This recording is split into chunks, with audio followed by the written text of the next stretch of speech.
মহাজোঁট নহয় মহাজোঁট আপোনালোকে দেখা পাবই কিন্তু কেইদিনমানৰ পাছত যি জট লাগিছে জট ভাঙোতেই গোটেইখন নষ্ট হৈ যাব জট ভাঙিবলৈ ইমান কাজিয়া হ'ব তাৰ পৰা কিমানে ইণ্ডিপেণ্ডেণ্ট খেলে কিমানে দল এৰি দিয়ে কিমান দলত থাকিব সেইটো কেইদিনমানৰ পাছত গম পোৱা যাব মই বিজেপি দলৰ এগৰাকী কাৰ্যকৰ্তা হিচাপে সদায় কওঁ আজিও কওঁ অন্ততঃ মই কৈছোঁ মইতো অলপো এই মহাজোঁট বন্ধন মহাজোঁট বুলি কোৱা নাই এইটো মহাজোঁট হ'বই নোৱাৰে এইটো মহাজোঁট বন্ধনটো আমাৰ কাৰণে ক্ষতিকাৰক নহয় আমাৰ চিন্তাও নাই আমাৰ তাক লৈ পেলাই মতলবো নাই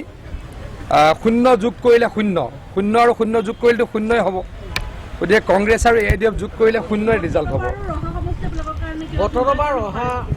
চাওক কথাটো তেনেকুৱা নহয় মই আকৌ কৈছোঁ আমাৰ কাৰণে চিন্তাৰ কাৰকটো নহয় কিন্তু এই যিটো মহাজোঁট বন্ধন বুলি তেখেতলোকে কৈছে মই যিটো মহাজোঁট বুলি কৈছোঁ খিলঞ্জীয়া অসমীয়া মানুহৰ কাৰণে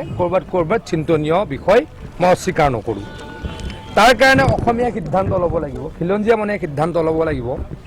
এই AIDF আৰু কংগ্ৰেছৰ এলায়েন্সক ছাপোৰ্ট কৰিব নে তাৰ বিৰুদ্ধে সজাগ হ'ব গতিকে এই কথাবিলাক ভৱিষ্যতে ৰাইজে চিন্তা কৰিব লাগিব আন্দোলনৰ কাৰণে এটা অজিত দাৰ তেখেতে এটা দল কৰিছে তেখেতৰ বৰ্তমান মহাজোঁট অংশগ্ৰহণ কৰিছে অজিত দাৰ লগত মোৰ ব্যক্তিগত খুব ভাল সম্পৰ্ক সন্মান কৰোঁ অজিত দাৰ দলৰ ক'ৰবাত অস্তিত্ব আছে বুলি মই নাভাবোঁ CPI CPML CPM এইবিলাক দলৰ ক'ৰবাত অস্তিত্ব আছে বুলি নাভাবোঁ দুটাই দল আছে আচলতে তেওঁলোকে নাম এটা দিবলৈ মহা শব্দটো লগাবলৈ গৈ কেইবাটাও অস্তিত্ববিহীন দলক লগাই লৈছে আচলতে এইটো কংগ্ৰেছ আৰু AIDFৰ কথা মেটেৰিয়েলি তাৰ বাহিৰে একো নাই মই বিজেপি দলৰ কৰ্মী হিচাপে অলপো ভয় নাখাওঁ কিন্তু অসমীয়া স্বাভিমানত আঘাত লাগিছে সেই কথা কেইদিনমানৰ পাছত অসমীয়া উত্তৰ দিব সংখ্যালঘু য'ত ভোটাৰ বেছি আছে তেনেবিলাক সমষ্টিত ধৰ্মীয় এইবিলাক সমষ্টিতটো আমি বিজেপি নাই আমিতো বিজেপি সেইবিলাক সমষ্টিত আমাৰ মতলবো নাই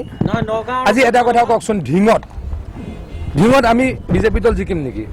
তাত হয় কংগ্ৰেছ জিকিব নহয় AIDF জিকিব ৰূপহীত হয় কংগ্ৰেছ জিকিব নহয় AIDF জিকিব অগপ বিজেপি এতিয়ালৈকেতো আছে থাকিব বুলি মই জানো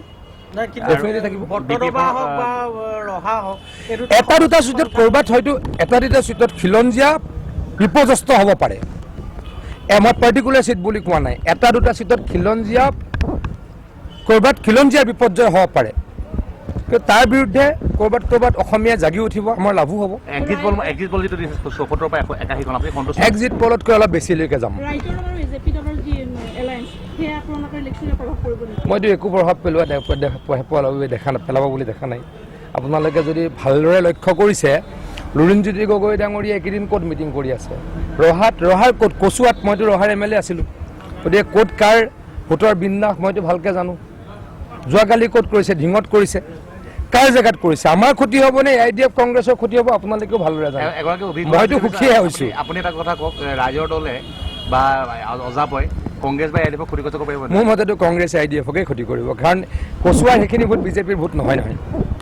ঢিঙৰ সেইখিনি ভোট বিজেপিৰ ভোট নহয় গতিকে যদি অলপ ভোট লৈ যায় কংগ্ৰেছৰে ক্ষতি হ'ব বা AIDFৰ ক্ষতি হ'ব যি কি নহওক ক্ষতি হওক নহওক বিজেপিয়ে চৰকাৰ বনাব 100% শুদ্ধ কথা সত্য কথা